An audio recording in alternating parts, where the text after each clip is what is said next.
আরে দাঁড়া আয়। বাবা হ্যাঁ, টাকা দাও। কিসের টাকা? কোচিং এর। কত টাকা? ওর 1000 আমার 1000। 1000?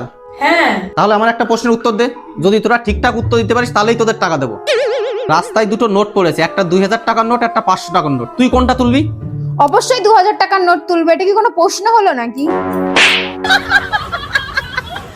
2000 টাকার নোট কি তোর বাপে নেবে নাকি? ও তো সরকারে বন্ধ করে দিয়েছে। 500 টাকার নোট তুলবি। পাগল।